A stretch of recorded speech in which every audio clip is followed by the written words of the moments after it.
आज चाहिँ हामी 27औं एनिभर्सरीको उपलक्ष्यमा चाहिँ रियाङ आइपुगेको छौँ। घुम्दै घुम्दै घुम्दै अब हामी एकछिन रियाङ फल्सपट्टि पनि जान्छौँ। यहाँदेखि जानुपर्छ हो। अहिलेसम्म पानी आएर आज चाहिँ अलिक उब्रेको छ। यो चाहिँ सनसेट भ्याली क्याम्पहरू रहेको छ यहाँ। यो चाहिँ पुङमुङ टु रियाङको मेन रोडमा नै पर्छ, रोड साइडमा नै छ। यहाँको पनि आनन्द लिनुहोला सबै आएर है। र अहिले हामी रियाङतर्फ जुन पुङमुङबाट रियाङ साथै पोखरियाबुङ जाने मेन रोड छ त्यो रुट लागिसकेको छौँ। आज चाहिँ अब यो रुट घुम्दै घुम्दै तपाईँहरूलाई यसको भ्यूहरू देखाउँदै हामी रियाङतर्फ जाँदैछौँ। रियाङ वाटरफलको पनि आनन्द लिनेछौँ।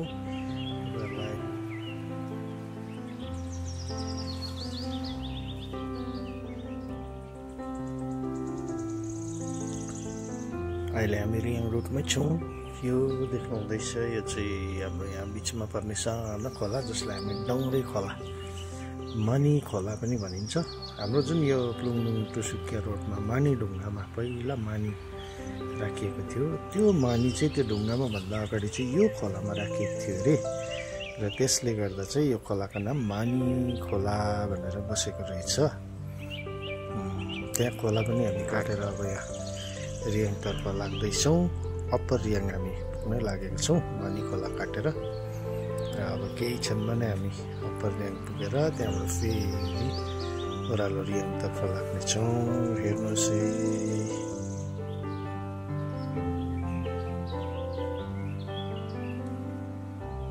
अहिले हामी रियाङमा एन्ट्री गरिसकेको छौँ। यहाँनिर हामी रियाङ धनमाया स्मारक प्राथमिक पाठशाला आइपुगेको छौँ। यहाँ छेउमा साई मन्दिर पनि देख्नुहुँदैछ।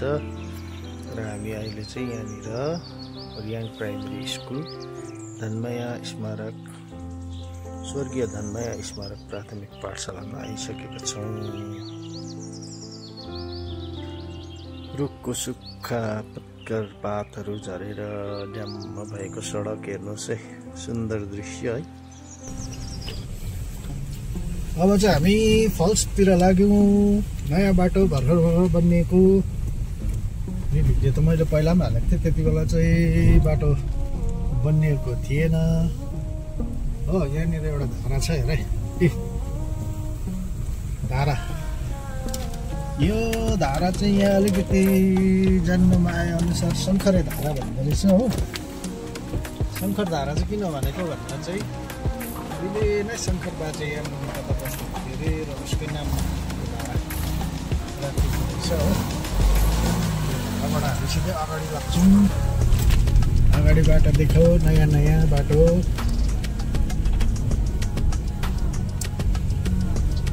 सिधा जानु पर्यो हो।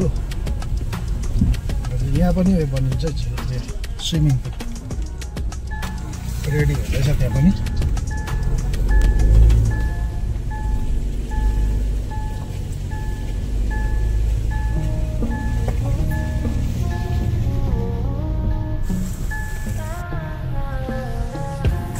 एउटा स्विमिङ पुल यहाँ चाहिँ हो।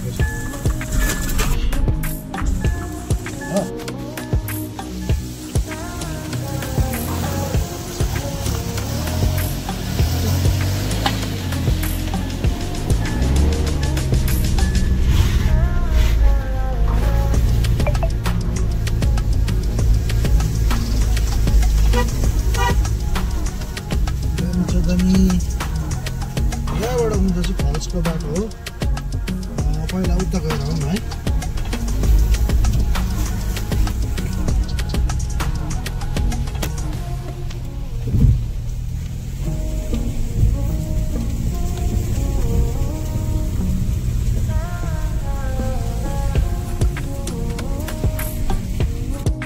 अहिले चाहिँ म यहाँ रियाङ खोला आइपुगेको छु। यो चाहिँ हाम्रो पुङमुङ रियाङ फल्सको टपमा टाउको।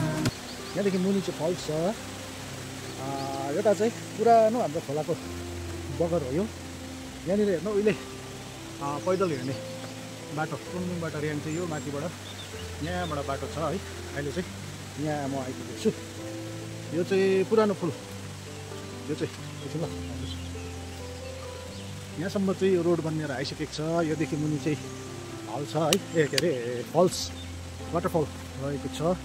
यो चाहिँ उहिलेको पुल, कसले चिन्नु भयो कसले चिन्नु भएन है।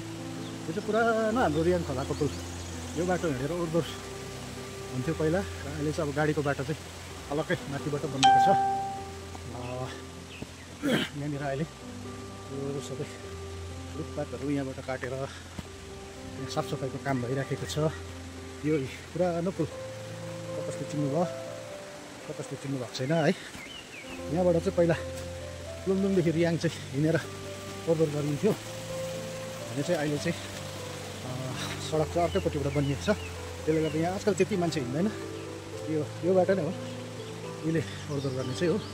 आज चाहिँ म अहिले चाहिँ यहाँ आइपुगेको छु र यो रोड जुन देख्नुहुन्छ चाहिँ यो चाहिँ अहिले हालै बनिएको नयाँ रोड हो। र यो पुरानो लुङदुङदेखि रियाङ जोडिने यो पैदल हिँड्दाखेरि यो पुल, यो ब्रिज है यहाँ छ। यो ब्रिजमा हामी आज आएको छु र यहाँनिर देख्नुहुँदैछ यो बाटो चाहिँ यहाँबाट चाहिँ उकालो कुमुदिनी जोडिन्छ। यो उकालो गएपछि र यो चाहिँ पहिलाको धेरै साल अगाडिको हिँड्ने बाटो हो। त्यो धेरैलाई थाहा होला है, पुरानो जति पनि हुन्छ उहाँहरूलाई। र अहिले चाहिँ गाडी माथिबाट आउँछ र यो पुलसम्म चाहिँ यतापट्टि बाटो बनिसकेको छ। यहाँ देख्नुहुन्छ गाडी मैले तल राखेको छु। यहाँ माथिबाट बाटो आएर रियाङ वाटरफल चाहिँ गाडी राखेको देखि ठिकै मुनिपट्टि पर्छ। त्यहाँ चाहिँ बाटो अलग्गै छ, अलिक माथिबाट आएर छुट्टिएको छ र वाटरफल चाहिँ यहाँ मुनि छ। र एउटा टुरिस्ट स्पोटलाई ध्यानमा राखेर यो बाटो चाहिँ यहाँसम्म ल्याइपुऱ्याएको छ। यो चाहिँ रियाङको पुरानो ब्रिज हो। यो धेरै पुरानो, जहाँ चाहिँ यहाँ तुङदुङको रियाङ मात्र नभएर पोखरियाबुङसम्म जोडिने यो पैदल हिँडेर जोडिने ब्रिज हो यो। र अहिले चाहिँ यो ब्रिजमा त्यति मान्छे हिँड्दैन र पनि अहिले यहाँनिर आइसकेको छ यो बाटो ब्रिजसम्म उताबाट। र यो चाहिँ टुरिस्ट स्पोटलाई ध्यानमा राखेर, वाटरफललाई ध्यानमा राखेर र यो एरियामा पनि एउटा राम्रो टुरिस्ट स्पोट बनिरहेको छ। यो चाँडै नै कम्प्लिट हुन्छ। तपाईँहरूलाई यो जानकारी। र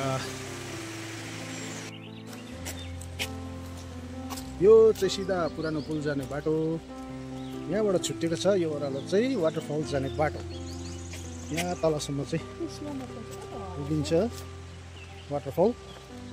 र यहाँ अहिले कम्प्लिट भएको छैन, यो भर्खरै बाटोको काम चाहिँ प्रायः सकियो। र यहाँदेखि तल जुन वाटरफल छ है, वाटरफलमा पुग्ने चाहिँ अब यहाँदेखि चाहिँ फुटपाथ हुन्छ। धेर छैन, यहाँदेखि लगभग बिस्तारै फुटपाथबाट झऱ्यो भने पनि 5 to 8 मिनट, 5 देखि 8 मिनट लाग्छ है। यहाँ चाहिँ लास्ट पार्किङ यहाँ हुन्छ। यहाँ फल चाहिँ पर देख्नुहुँदैछ, अहिले झर्दैछ पानी हो। अहिले यहाँनिर एक बाटोको ढुङ्गाहरू यस्तो प्रकारको भइरहेको छ। यहाँसम्म चाहिँ बाटो आइसकेको छ हो। लास्ट पार्किङ यहाँ हुन्छ। यहाँबाट चाहिँ कताबाट ओह्रालो फुटपाथ बनिन्छ। र रियाङ वाटरफल सुन्दरीकरण चाहिँ छिटै हुँदैछ। यहाँबाट बनिन्छ हाम्रो यो फुटपाथहरू है, फुटपाथ बनिन्छ। यो रुखहरू यहाँ काटिसकेको छ, सबै साफसफाइ भइसकेको छ। अब यो छिटै यो काम पनि हुँदैछ। र यो सुन्दर झरना अहिले अब अलिकति यो रुखको हाँगा पत्करहरू अलिकति यहाँनिर छोपिएको छ।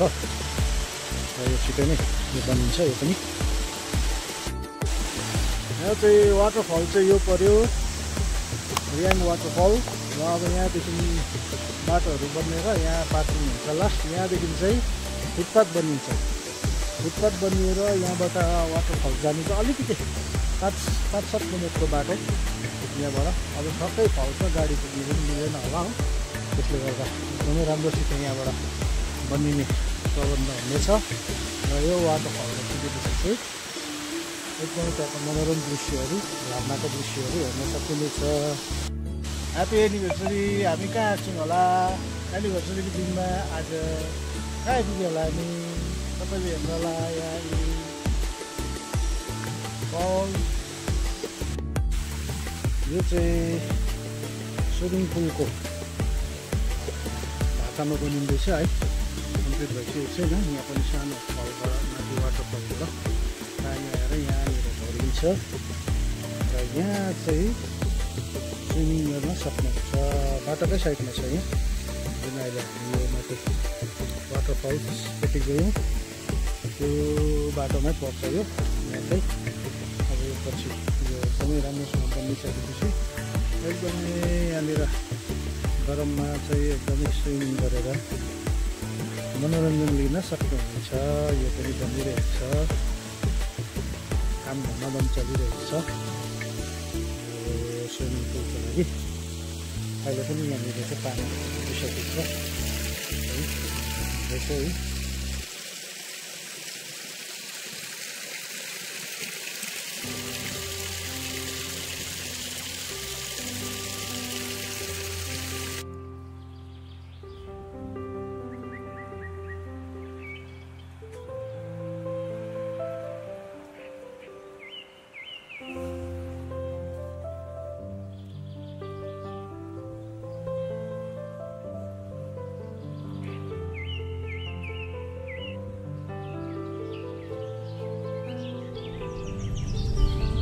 अब चाहिँ हामी अब कुमुनको मेन रोड लाग्यौँ है।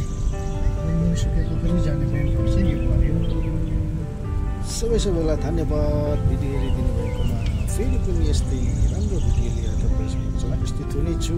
थ्याङ्क यू, धन्यवाद।